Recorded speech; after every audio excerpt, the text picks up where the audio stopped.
Hello все. Эрхэм томыг өрж байна.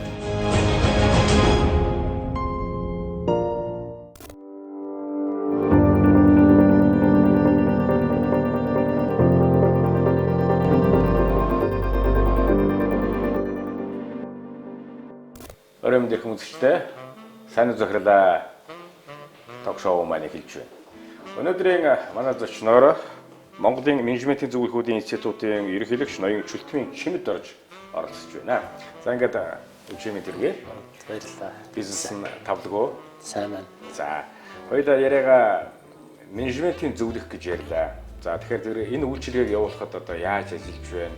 Ямар стратегийн бодлого байдг вэ? За менежмент гэдэг үг маань ерөнхийдөө бол опши одоо үг. Тэгэхдээ энэ дотор бас зөвлөх, зөвлөгөө өгөх энэ тал дээр ямар байр суурийг ажиллаж байна манай энэ орны нөхцөлд. За ямар нэгэн байгууллага үйл ажиллагаа явуулахад хин нэг хүний тусалцаа, мэрэгчлэтний тусалцаа хэрэгтэй болоод байгаа. Тэгээд тэн дээр тухайн салбар болгоноор мэрэгсэн хүмүүс нь одоо тэр тулгараад байгаа асуудлыг яаж шийдэх үү гэдэг зөвлөгөө өгдөг тэр хүмүүсийг одоо зөвлөхүүд гэд нэрлэж байна л да. За яг уу менежментийн гэдэг утгаараа болох юм бол байгууллагын бизнесийн үйл ажиллагаанд зөвлөгөө өгдөг хүмүүс гэсэн утгатай байна. За яг хоо ийм чиглэлийн үйл ажиллагаа явуулдаг компаниуд тэгээд мэрэгсэн одоо хувь зөвлөхүүд нийлж байгаад энэ одоо менежментийн зөвлөхийн институт гэдэг нэг төрлийн бус байгууллага байгуулад одоо 8 дахь жилдээ үйл ажиллагаа явуулж байна. За үндсэн зорилго нь болохоор яг хөө гэхээр энэ салбарт явж байгаа одоо мэрэгжлийн зөвлөхүүдийг нэгтгэх. За тэдний одоо мэрэгжлийн боловсрол чадварыг дээшлүүлэх нэг талаасаа нөгөө талаасаа энэ бизнесүүдэд ингээд зөвлөгөө өгөөд богино хугацаанд амжилтанд хүрэх тэр гарц замын зааж өгтөл ингээд одоо гол үйл ажиллагаа чиглүүлээд ажиллаж байна. За манай орны нөхцөлд жижиг дунд үйлдвэрлэлийг дэмжих тал дээр менежментийн ямар асуудлууд тулгардгийг өөрчлөж бодлоо. За бид нар ингээд нэг бас нэг жоохон төөрөгдөлт яваад байгаа шүү. Ямар төөрөгдөл байна вэ гэхээр жижиг дунд гэхээр хамгийн түрүүнд хүмүүсийн толгойд юу гэж юм гэхээр мөнгө л гэж бодогдод. Тэгээ тэрийг хэлхийн тулд одоо ямар нэгэн төрхтэй байх хэрэгтэй. Тийм ямар нэгэн банк санхүүгийн байгууллагаас мөнгө зээлнэ. Эсвэл одоо улсаас төрөөс жижиг дунд үйлдвэрлэлийн сан гэдэг юм уу бага хүүтэй зээл өгч чинь. За энэ тохиолдолд би бизнес эрхлэнэ. Үнэхээр энэ том асуудал нэг мөн. Гэхдээ хамгийн чухал асуудал нь бас биш. Тэгээ би нэг статистик хэлмээр байна л да. За Монголд өнөөдөр бүртгэлтэй 175 мянган аж ахуй нэгж байна. Энээс 72 мянган аж ахуй нэгж үйл ажиллагаа явуулж байна. Ингээ хараад үзэх юм бол бараг нөгөө бүртгэлтэй аж ахуй нэгжээсээ нэг чих одоо дөнгөж 44% үйл ажиллагаа явуулж байна. Бус нь яасан бэ? баг байна тий. Бус нь яасан бэ? Тэгэхээр энэ бусна гэдэг юмд бүгд одоо мөнгөгүй гэдэг хариулт тавиул бас судлаа л да. Бид нар чинь сая эдийн засаг өсөөд маш мундаг болж исэн, 17% тоглож исэн, мөнгө бол цутгаж исэн тий. Дээрээс нь Чингис Самаров онд гээд асар их мөнгө зээлж аваад нөгөө Монгол иргэн хэсгээл ингээл компаниудад тарааж илаа. Маш их олон газруудад мөнгө өгч илаа. Тэгээд мөнгө авсан байгууллагууд дампуураад байхгүй болчихж байна л да. Тэгээ яагаад дампуураад байгаа юм? За яагаад дампуурч юм гэхээр одоо яг л асуултын хариулт авахгүй. Бидний асуудал бол мөнгөндөө биш ээ. Мөнгө бол нэг юм. Тэгээ голлох юм мөн. Гэхдээ яг үнэндээ бизнесийг авч явах арга ухаан дутаа таниа л гэсэн үг. Одоо би нэг жишээн дээр тайлбарлаад хэлчихье л да. Нэг маш сайн мис засалж юм чи. Одоо ингээд маш сайн мис засал хийдэг. За тэгээд нэр хүнд нь нэлээд гайгүй болцсон. За би энийг хийвэл маш мундаг одоо мис заслын эмнэлэг хийчих болох юм байна гэж бодоод нөгөө хүн чинь бизнес хийгээд. За нөгөө ажилласаа гарлаа бизнес хийх гээд нөгөө ханзуу шумлаад орлоо. За саяны нөгөө хэлж байгаа мөнгөө гэж байна. Магадгүй тэрийг банкны зээлээр юм уу эсвэл одоо юу гэдгийг баг хүүгүй шахуу одоо жижиг дундынхаа мөнгөөр ингээд том эмнэлэг барилаа. Дотор нь тоног хөрөмжөө тавилаа. За одоо ингээд ажиллаад эхлэхээр л нөгөө мис заслын тис өөр асуудал тулгараад эхэлж байгаа байхгүй. Юу тулгарч ийм гэхэлэр нөгөө солигчаа яах юм те хүн хүрээд ирэхээр нь тэрийг хүлээж авдаг бүртгэдэг ресепшнээ яах юм? Асаргачаа яах юм? Асаргачаа яах юм? За магадгүй ганцаараа бүгдийг үзнэ гэхээр үзэж чадахгүй болохоор бусад үздэг эмчнэр гэдэг. Тэгэхээр нөгөө чинь баг байгуулад эхэлж байгаа л да. Бусад хүмүүсийг ажилд авч байна.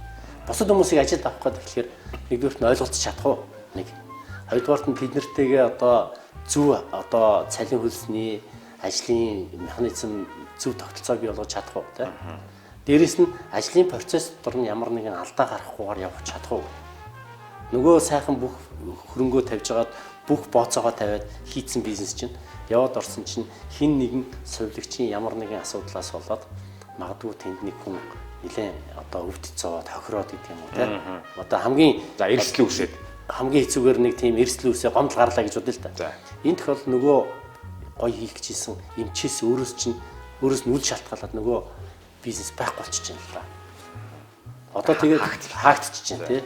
Тэгээд одоо жишээлбэл үйл ажиллагаанд тасралтгүй явуулна гэхээр дараагийн нөгөө үйлчлүүлэгч чинь яаж авах вэ? Нөгөө маркетинг нөгөө зах зээлээ яаж авах вэ? Хүмүүсийн ажилуулна гэхээр одоо нөгөө хүний нөөцийн асуудлууд гараад ирнэ. За үйл ажиллагааны дотор нь ямар нэгэн алдаагүй болоод ирэнгүүт нь процесс ISO-гийн асуудлууд гараад ирлээ. Нөгөө зээл авчихсан хүмүүсийгээ цалин тавьж байгаа одоо цалин цахилгаан дулаан гэж уур урсгалынгууд нь урсгал зардал мөнгөний асуудал гараад ирнэ. Тэгэхээр энийг нөгөө эмч үндсэн одоо юмаа өөр юм чаддаг байсан чинь тис өөр асуудлууд олсоод ирэхээр ер нь бол дийлхээ хэлэл унж ийн л та. Тийм бай. Тэгэхээр энэ тохиолдолд жишээлбэл магадгүй тэр маш сайн эмч дээр хин нэгэн энэ бусад тэр хүний чадваруудыг хэлж өгөөд зөвлөж өгөх юм бол энэ оршин тогтноод цаашаа дараагийн үе шатруу ингээд яваад өгөх боломжтой байхгүй. Тэгээ ер нь бол ийм шалтгаанаас болоод маш их олон байгууллагууд одоо байхгүй болж байна. Тэгээ яг хөө энийг бол энэ ганцхан манай тулгараад байгаа чинь биш л байлээ л дээ. Дэлхийн нийтээр нэг юм байдаг. Энийг бизнесийн ташаарл гэдэг нэг ном Harvard Эрдэнэтний бичсэн ном байна. Тэр номон дээр бол яг энэ бол яг л Америкт давтагддаг юм зүйл юм байна тий. Үзэгдэл байгаа. Тэгээ энэний шалтгаан нь яг үнэндээ хэлэхээр бол хүмүүсийн одоо ур чадвартай одоо үүрэг оройлтой хамааралтай байгаа. Энэ дээр юу гэж тайлбарлаж байна гэдэг тэр номон дээр юу гэж тайлбарлаж байна гэхээр судлаадсан Америкт бас муу ялгаагүй жилдээ нэг сая компани үүсэл эхний 3 жилд тэднэрээс чинь одоо 50% нь байхгүй болоо. Дараагийн 8 жил нь бол тэднэрийн нь үлдснийх нь 90% нь байхгүй болоо. Тэгээд дахиад 3 жил гэдэг 50% нь байхгүй бол үндсэндээ 12 жилийн дараа сая компани 25,000 үүсдэг. Гэхдээ тэр маань өөрөө яг явандаа яаж юм гэхээр эхний нэг шатанд биш ингээд тэр чинь бизнес бичил байж байгаа жижиг болоод дунд болоод том болоод энэ шат болгонд нь өөр өөрийн асуудлууд тулгарч ирж байгаа. Тэр асуудлаа шийдэж чадахгүй болохоор явчихад байна. Тэгээ энийг шийддэг хүмүүс нь энэ шийдэхэд тусалдаг хүмүүс нь гэхээр энэ зөвлөхүүд байгаа юм л та. Зөв. Манай орны нөхцөлд энэ томоохон групп компаниудын авчирж байгаа өөрсдөө менежментийн бодлого гэж бас мэдээж байдаг баг. Тэгээд тэр бодлогод нь зөв явж байгаа болохоор өдөө зэрэгтэй юм том амжилтанд тийм ээ хүрдэг байх л да. Тэгэхээр заавал гадаадын, заавал тэр Америкийн, заавал тэр Харвардын тэр юмнаас хуулбарлах уу? Эсвэл манай түүхэн ард түмэн одоо Монгол орныхоо нөхцөлд эртээ цагаас нүүдлэж ирсэн ард түмэн энэ уялдаатайгаа ингээд Монгол сэтгэхэлгээрээ ингээд энэ менежментийг ингээд ямар нэгэн байгууллагатай хийгээд ингээд явуул ямар байдаг юм бол ямар нэг юм дутмаг байдаг юм уу зүгээр өөрөө чинь хувь хүний бодлоор нэг Монгол ах вэ тэр Европ хуулбар заншил тэр бол хэдэн зуун жилээр бүр 1700 800 оноос одоо ингээд хөгжөөд ирсэн юу шүү дээ. За яг би энэ хувь хүний бодлоо. Тийм харин би хувь хүнээс ч асуух гэдэг юм л да. Хувь хүний бодлоор юу гэж боддог вэ гэхээр ер нь бол бид нар аль болох одоо бүх юмнуудын сайн шин чанаруудыг өөртөө тусгаж аваад явах хэрэгтэй. Сингапурчууд нэг хэлсэн байдаг шүү дээ. Сингапур бол одоо яг ингээд Японы менежмент юм уу, Америк менежмент гэж ерөөсөө ингэж явдаг юм аа. Сингапур юу ярьдаг вэ гэхээр Сингапур коктейл ярьдаг юм. За. Сингапур коктейл гэдэг маань өөрөө яаж юм гэхээр энэ Япон менежмент байж байгаа хамгийн сайн түүгээд авчи. Америкт байж байгаа түүгээд авчи. Би энэ хоёрыг холж жагаад өөрийн гэсэн нэг юм илүү сайн юм гаргаад авчи. Ер нь бол. Тэгээ би надад бол энэ бас нэлээд таалагддаг л да. Ер нь бол яг бид нарын ингээд нэг түүхэн туршлагаа ингээд юмнаас харахад бол Монгол хүн магадгүй жишээлбэл байгаль цагуурын нөхцлөөс болоод юмны одоо юм дасан зохицоход бол их хурдан байна. Нэг хоёрдугаарт нь яаж юм гэхээр тэрийг их одоо ямар нэгэн юмыг маш гялхаагаар олж хараад тэрийг одоо ажил амьдралд хэрэгжүүлдэг тал дээр бол нэлээд сайн байна. Адил биднэрт бас нэлээд их олон муу талууд бас байна. Тэр маань өөрөө яаж юм гэхээр хамтарч чаддгүй байна. Бусдыг хүлээн зөвшөөрөхгүй байна. Өөр одоо юу гэдгийг те амиа хагас. Амиа одоо зөвхөн биел болж ирж одоо зөвхөн ийм богино хугацааны ашгийг хараад ингээд явж байна. Жишээлбэл бизнесийг ер нь бол харахтаа бол урт хугацаанд харангуйтаа урт хугацаанд тогтвортой явах өсөх гэдэг юм яахгүй. Бидний одоо жишээлбэл улс төрийн маань цикл нэг 4 жилээр бизнесүүд бүгд солигдож штэ. Тийм шүү дээ. Тэгээд дээрээс нь яаж юм гэхээр богино хугацааны нэг тендер ч гэдэг юм уу, богино хугацааны их мөнгөтэй юмд ороод. Тэгээд одоо энэний үр дүн юу харж байна гэдэг нь манай улс хэрэглэгч улс тий. Ямар нэг юм хин нэгнээс богино хугацаанд аваад хин нэгэнд богино хугацаанд зараад нэгдэг.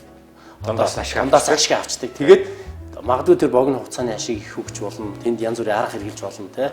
Одоо танилтаал одоо юу гэдгийг л янз бүрийн махинацууд маневрууд байна л да тий. Үр дүнд богино хугацаанд томрох боловч урт хугацаанд бол явахгүй шүү дээ. Тэгэхээр ер нь бол бизнесийг бодохдоо бол нэлийн урт хугацаанд. Тэгэхээр би бол одоо авах гэхийн ухаанаар ажиллаж бол нэлийн зөв юм болов уу гэж бодож байна. Сайн нэг мэдээлэл авлаа 2000 энэ 30-нд энэ сарын 30-нд Consult Expo 2018 зохион байгуулах юм. Тэгээд энэ экспогийн чиглэл зорилго ер нь хүн төрөх жирийн нэг одоо нарантуул дээр ч юм уу эсвэл нэг жирийн нэг 8 нэрийн барааны дэлгүүртээ нэг хүн сонирхоод ингээ очих тэр хүн толгоонд юу шингээж авах вэ? Яг уу бидний хувьд болохоор энэ бизнес эрхлэж байгаа хүмүүс хамгийн завгүй хүмүүс байдаг. Тэгээд завгуудаа яаж юм гэхээр өдөр тутмынхаа үйл ажиллагаанд ингээд түүртэйд одоо юу гэдэг нь урт хугацаанд явах юм. Тэгээ тэрийг хэн туслах уу яах уу гэдгийг тийм юмыг олж авчаад. Дээрэс нь яах вэ гэхээр энэ надад нэг юм бодогдоод байт юм аа. Ер нь бол ингээд улсыг хурдан хөгжүүлчих болморсон юм шиг санагдаад. За тэгээд яаж хөгжүүлэх үү гэдэг юм гэхээр ер нь бол бид нар чинь бүх нийтийн одоо боловсрал, бүх нийтийн эрүүл мэнд гэдэгтэй адилхан. Бизнес эрхлэгчдийн бүх нийтийн бизнесийн мэдлэг гэж нэг юмыг хэвшүүлээд эхлээд ядаж нэг юм одоо 35 өсгийнх нь А өсгийн заагаад ингээд бүгдээр ингээд ойлгуулад ингэчвэл нөгөө хүмүүс өөрт хэрэгтэй юмнуудыг одоо олж аваад тэгээд одоо богино хугацаанд амжилтаа гаргах юм боломжтой. Тэнд нь туслахад зориулаад тэгээд энийг одоо урд нь бол нэг 3 удаа Consult Expo гэж болж исэн. Тэгээд одоо 4 жил засварж байгаа энэ жил болж байна. Зорилго нь юу юм бэ гэдэг ингэхээр ер нь бол ийм одоо мэрэгжлийн хүмүүс байдаг. Эднэр бол та нарт ингэж туслах боломжтой. Нэг талаасаа бол зөвлөхүүдэд цуглуулж байгаа. Энийг нэг зохион байгуулалтанд оруулаад тэгээ мэрэгжлийн хувьд нь өсөд дэвчэгт нь тусламар байна, тий. Нөгөө талаасаа бизнес эрхлэх хүмүүстэй одоо энийгээ таниулаад тэр үйлчлэгнүүдийг үзүүлээд богино хугацаанд дотор одоо юу гэдгийг дараагийн шат руу оруулах амжилтын өсгөх ийм зорилготой. Дээрэс нь яг одоо энэ бид чинь нөгөө дэлхийн хавтгай болцсон гэдэг ганц Монгол дотроо биш гадна талд ингээд үзэж штэ. Бидний ямар зовлон одоо юу байна вэ гэхээр бид одоо ямар нэг ийм гадагш нь гаргаж өгөөд Монголд үйлдвэрлэсэн юм гадаад зах зээл дэлхий дээр гарч ирээд валют болоод тэгээд тэрнийхээ дүнд нь бол яг үгээр улсын их орны эдийн засаг тогтвортой цаашаа явах гэдэг юм. Тэгэхгүй бол одоо бид нар чинь ерөөсөө нэг 4 төрлийн нөгөө баярлалын баялагаас хамааралтай тэрийг авах байлаа хил хаахад л бид нар байхгүй болчих гээд байна шүү дээ. Тийм ээ. Тэгээд тэрний хэрвээ хил хааж болно л доо. Гэтэл наа нь бол энэ Монголд явж байгаа байж байгаа 3 сая хүн чинь амьдрал ах хэрэгтэй болно шүү дээ. Амьдрал нь ер нь бол цаашаа сайн явах юм уу? Одоо муу явах юм уу? Биднээс хамаарна. Хадан тавьчихсан халигны хөлийг өөрөх юм. Тийм. Биднээс хамаарах гэдэг тийм ээ. Тэгээ одоо өчигдөрхөн мэдээ гарсан юу сонин дээр гарч байгаа бол урт хөрш маань нүрс авахыг 2000 тэгсэн байлээ. 19 оны одоо 2 сар хүртэл арга шахахгүй хаач чинь. Тэгээ одоо тэгэхээр жишээл бид нар яг одоо тэгэхээр нь яаж амьдрах вэ? Юу хийх вэ?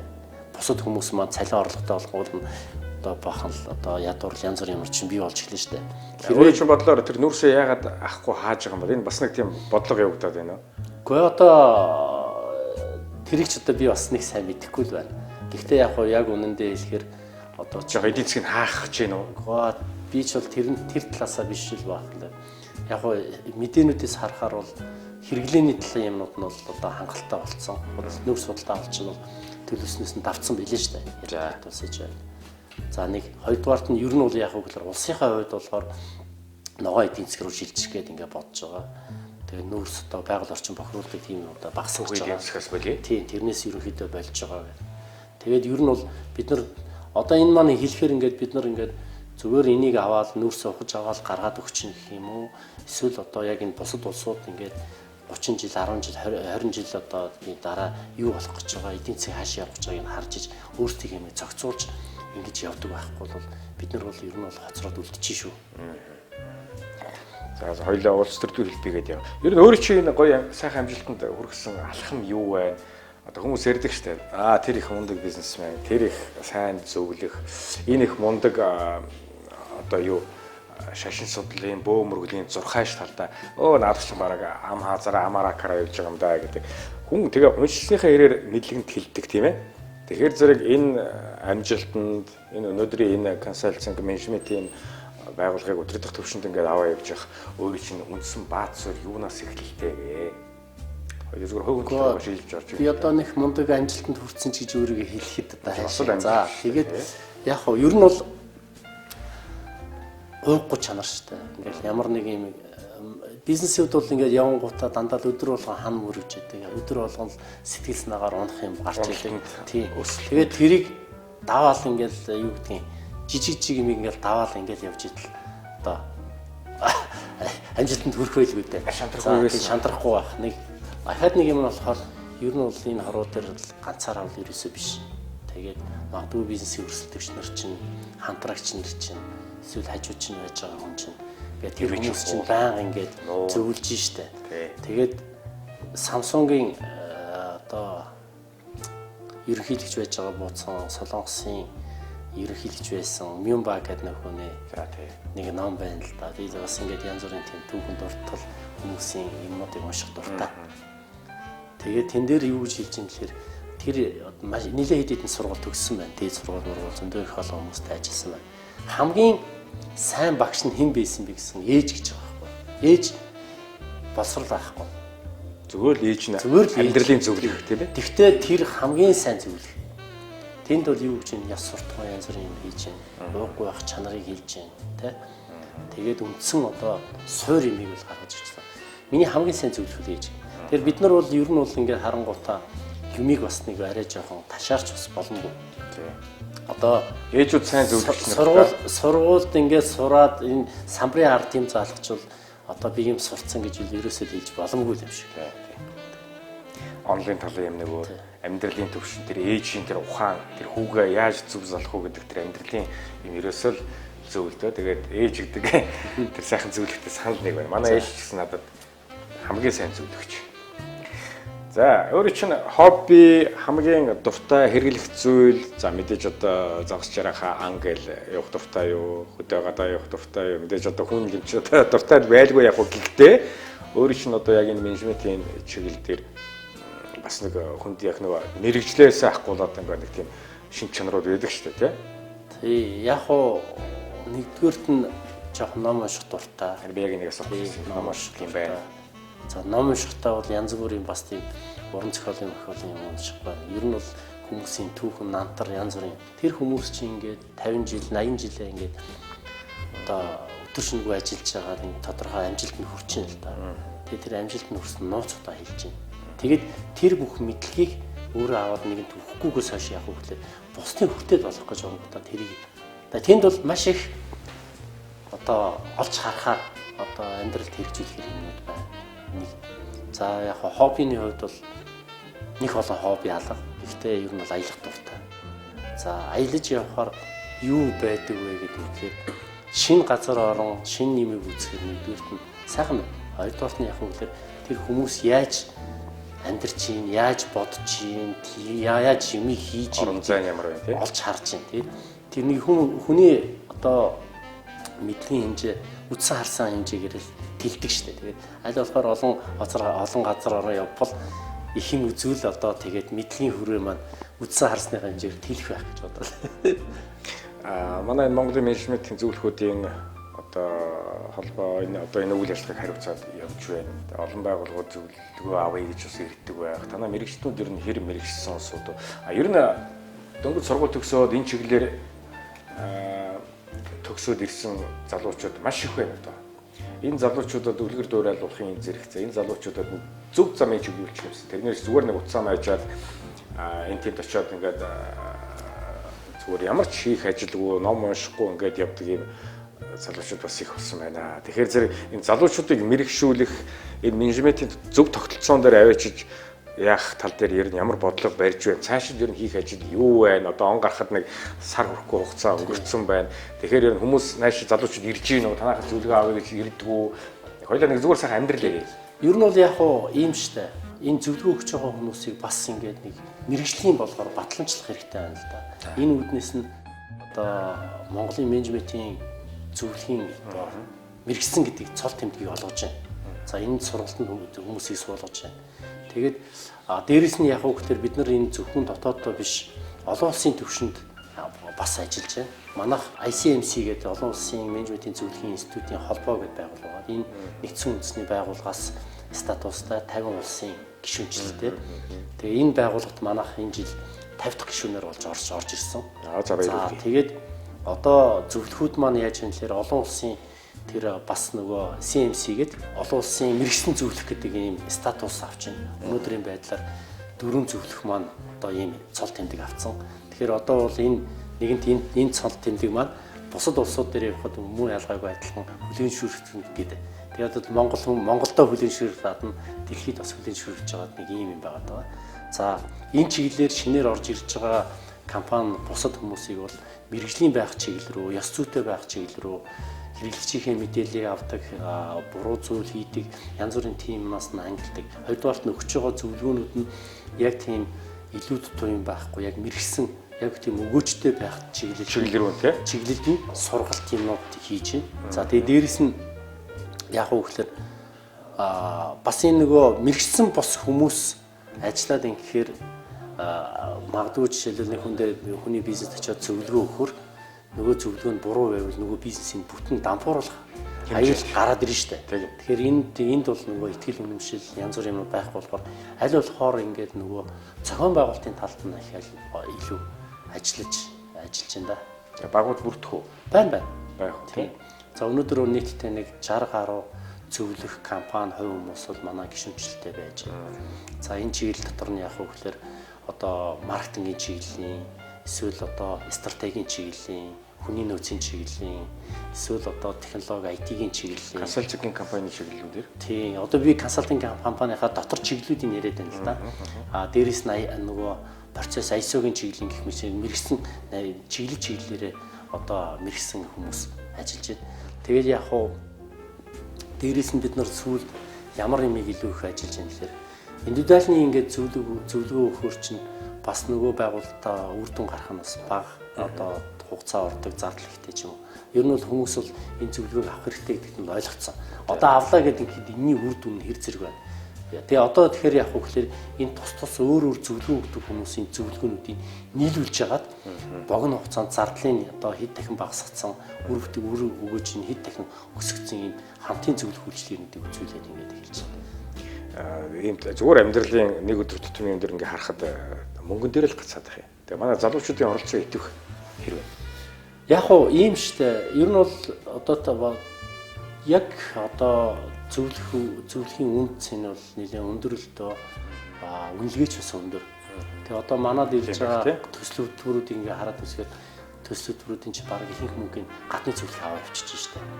Тэгвэл хэрвээ тэр мөнгийг одоо дотоодын зөвлөхүүд адилхан тэрнээс магадгүй царим тохиолдолд батгааргүй давтсан ийм зөвлөгөө үзүүлээд ингээд авах бол энэ байлгүй чинь Монголдо үлдэн шүү дээ. Нэг хоёрдугаарт нь яах вэ гэхээр тэр хүмүүс чинь нүүдлийн шуугч хурж ирчингүүтээ зааж өгч байгаа яваад гисэн.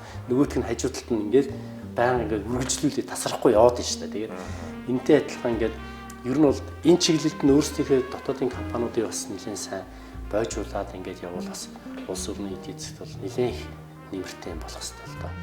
Одоо ингээд он гарахад сарын хугацаа үлдсэн байна тийм ээ. Тэгэхээр зэрэг он гараад бас улс төрийн байдал ч юм уу, эдийн засгийн байдал ч юм уу, нөхцөл байдал ямар хөө төвшөнд очих бол энэгээр ингээд яваад ах уу. Энэ өөрийн чинь зүгээр ингээд бодлоор манай эдийн засаг за энэ инфляцийн асуудлууд ер нь ямар хөө болох вэ гэж ер нь харж байна. Прогноз. нэг хайхтар тэр юуг нь бол сайн мэдэхгүй байна. Ер нь бол яг хуу би ч мэдэхгүй шүү дээ. Ер нь Хоёулаа детальтай яриаг зүгээр бодол байдаг шүү дээ. Ийм л юм байна. Хүмүүс ирээдүйдээ хэр зэрэг итгэж ийн гэдгээс бид нарт тийм итгэл байна уу гэдэг.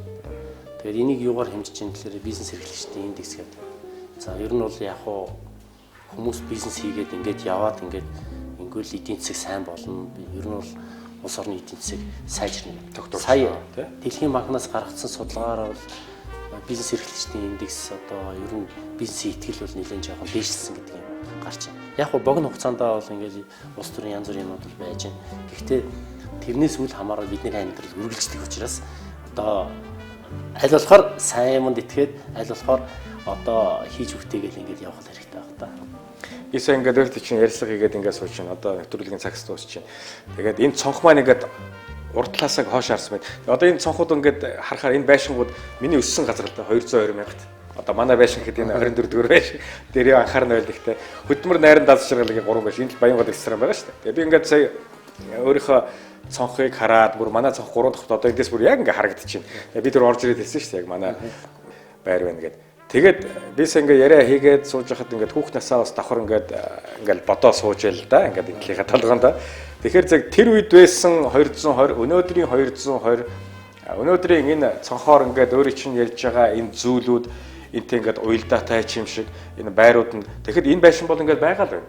5 дахь хэрэгээрээ. Тойроод дандаа өндөр шилэн байрлууд босч. Яг энтэй адилхан би бас авахгүй нэ гэх юм бол энтэй адилхан нөгөө хүний үсэн дэвжхийн дээрээс нөгөө зөвлөгөө өгөх тэр нөгөө механизм нь зөв байх юм бол тэр 5 давхарч байна уу 1 давхарч байна уу тэр чинь магадгүй дахиад хэдэн давхарч болохыг хүсэхгүй шүү дээ.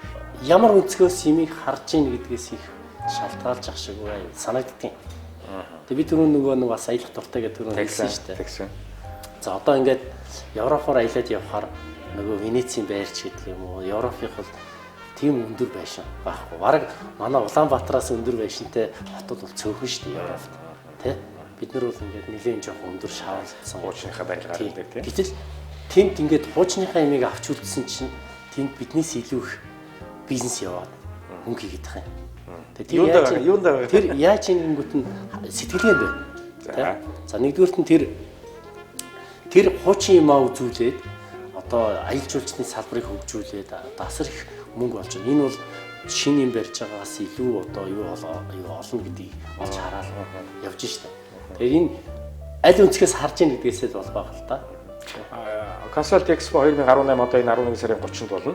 Энэний ач холбогдол нь юу вэ? Яг цөөгөр. За бүх талуудыг нэг уулзах гэсэн л одоо тий оролцоогч хэрэглэгч одоо бүх талуудын хооронд нь уулзах гэсэн холбох гүр бол болох гэж байна. За тэгэхээр манай одоо телевиз үзэж байгаа үзэгчид байж гисэн бас энэ тий хурж ирвэл одоо маш их олон хэрвээ танд асуудал тулгараад байж идэг бол очих хэрэгтэй байна. Би бизнес эрхлэгч нартайгаа хандж хэлж штэ. За тэгээд тэнд бол одоо маш их олон хүмүүстэй уулзна. Зөвлөгөө өгдөг хүмүүсээсээ гадна өөртөө нь адилхан бизнес эрхэлдэг хүмүүстэй уулзна.